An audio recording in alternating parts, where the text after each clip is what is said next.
سلام دوستان، من این دفعه سوم میام یونان. 2 دفعه رفتم کریتا. این دفعه سوم گفتم یک جزیره جدیدش امتحان کنیم در نام کارپاتوس. این دفعه اومدیم در کارپاتوس. اینجا هم خیلی عالیه.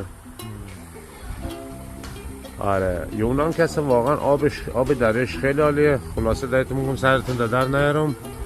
بعد آب و هوایش خیلی عالیه. همین صبح که بلند شدی آفتابی میتونی اول صبح بعد از صبحانه شیرجه دی توی آب خیلی حال میده دیگه. برایتون دوست نداشتید برید دریا، آبش عالیه. خیلی پیشنهاد میدم که یونان برید. ایتالیا نروید. ایتالیا ماشین کرایه کنید، هر جای پارک کنید ازتون پول میگیرن. یعنی ایتالیا که اصلا مردمایش خیلی پول بکنه دیگه، یعنی اذیت میشید، خیلی هزینه شما بالا میشه. یونان خیلی عالیه. اسپانیا هم بعدش خوبه. ایتالیا که اصلا دریا داره خوشگل است، ولی دیگه هزینه خیلی سنگینه.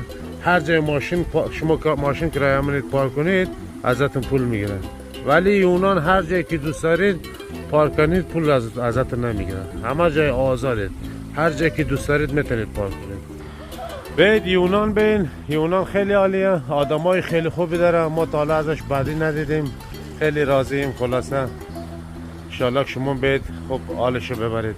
در ویدیوی بعدی که اصلا فیلم های خوب میذارم که چیکارا کردیم چیکارا نکنیم. یونان برید، یونان خیلی عالیه. ایتالیا نروید. ایتالیا باور که خونتون میخوره، یعنی هر چی که پول دارید ازتون میکنه. خیلی آدم های چیز هستن دیگه، خوبی نیستن.